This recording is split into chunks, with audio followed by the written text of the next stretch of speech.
schools need financial education involved in their curriculum.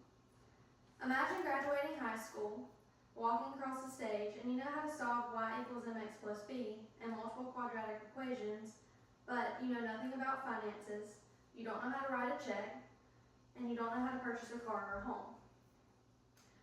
Understanding interest rates or building your credit. Financial errors like overspending, debt, or poor credit can have a potential to ruin one's life. While most public schools do not have any financial education involved in their curriculum, every student will eventually spend, borrow, or earn money, but still some are unprepared financially. As an individual myself who has seen multiple people and peers struggle with bad financial decisions, I have researched how financial education can influence a positive change on one's life. So, schools should require financial education courses because they will prepare students of how to effectively handle money, file tax returns, and complete large purchases. So we will be reviewing 3 main points. 1, students are not prepared to handle money after graduation. 2, financial education helps the younger generation be knowledgeable about the requirements of future payments. 3, teaching these skills improves long-term stability economically. So starting off, students graduate unprepared for financial responsibility. Not many states require financial education, Georgia being one of them. They do not require it, but some states do. There's about 5 in the U.S. that do. Many young adults have financial troubles, as far as debt, lack of financial knowledge, and not knowing how to make the big purchases, as in a car, property, or homes. Many students do not know how to properly compose a check. So our world is becoming paperless, as it's just a swipe of a credit card or an online payment. No one understands the paper check anymore. No one knows how to compose it, payment of, the memo line, or the box that you fill in the amount. Students are not aware of what interest rates are and how to begin or improve their credit score. Many know what a credit card is and how to swipe it, but not how to start it. Nor do they know what a credit score is and how it can affect your future. So about 90%, I would say, of my graduating class in high school did not know any knowledge of how to compose a check or manage a credit score. Many people did not have a credit card started, nor did they even know where to begin. Financial education leads to graduates being prepared for future expenses. So, therefore, if we had financial education involved in our curriculum within schools, it would teach students, 1, how to budget. It would teach them how to draw a plan by getting their yearly, monthly, and weekly earnings and expense throughout their budget of groceries, gas, payments, and etc. It would teach them how to make big purchases, as in property or cars. Interest rates are involved in that. As we know now, they are growing higher, but you sit down and buy a car and you say, what's the interest rate and the payment of 48 months? No student is usually going to know what that means and how to go about that. That's why you hear many stories of people getting taken advantage of when making a big purchase. Nor do they know what a mortgage is. A 30-year term mortgage. What does that look like? Nobody knows. It could also teach saving and investing funds.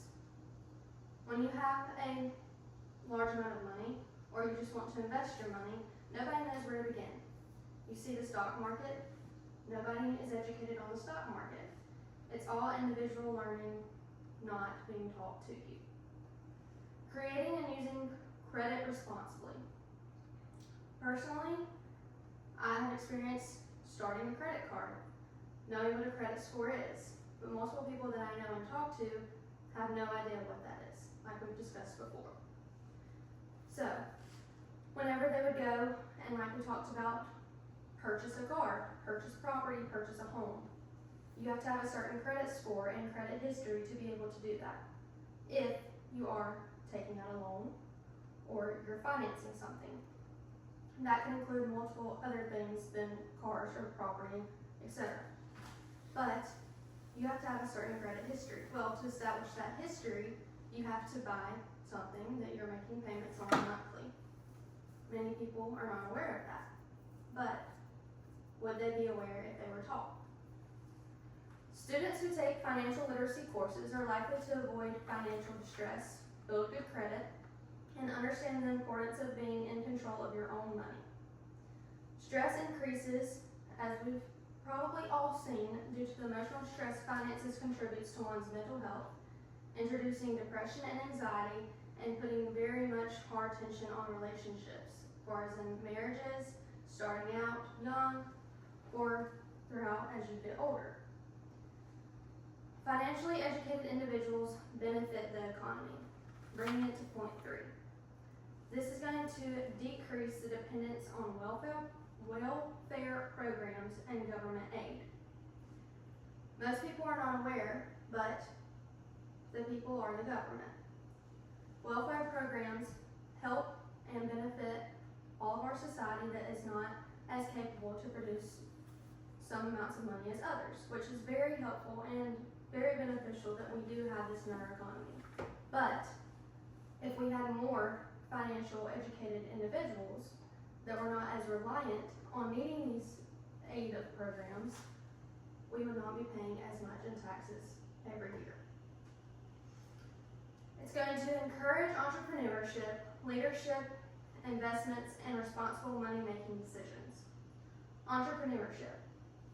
Everyone has a dream, or most people do, of starting that company one day, becoming the best boss you can, and building your dreams and watching them come to life. Many don't know what you have to be able to do that. Some are blessed more than others and have things that are saved up over time through financial or through family generations, but what do you have to have? Back to the credit score. What equipment are you going to have to purchase to be able to use, or to be able to create the company that you've always dreamed of? So, say for example, you want to start a company with large machinery, you had to purchase a building, and you had to have everything else that would be included in doing that. Large machinery, you've got to go buy it. So say it's $500,000 to buy this piece of machinery. You've got to have a credit score, unless you're just pulling out $500,000 individually. You've got to have a credit score that is capable of doing so that you can finance the equipment and pay it off each month. If we don't have that established, or we don't have enough history for the company to be able to approve our loan, we can't do that. But how do our students know this, or our younger generation know this without being taught? Leadership. Once you are that entrepreneur, it encourages you to be a leader. You've experienced that, you've done it, so therefore you can pass it on to younger generations of how to do what you did. Investments. Having the knowledge to invest your money is going to lead to benefit the economy and benefit yourself, and just in general, responsible money-making decisions. Schools can help build generations of financially stable adults. This would reduce the overall outcome of financial stress from uneducated individuals.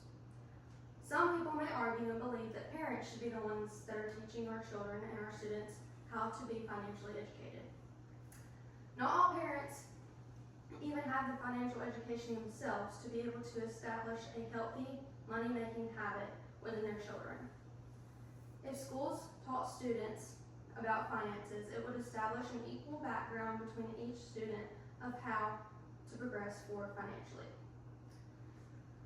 Financial education should be a requirement to graduates because it prepares students with lifelong skills that better their future and support our economy. It is not an optional skill, and one must learn in order to be prepared for their financial life. To many students that graduate with no education on finances, providing mandatory classes would teach budgeting, saving, and avoiding debt.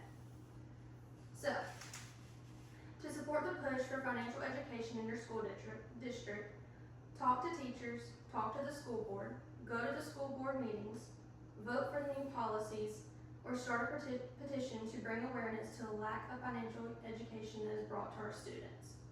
Let's give the next generation the education to produce a well-rounded, financially educated society.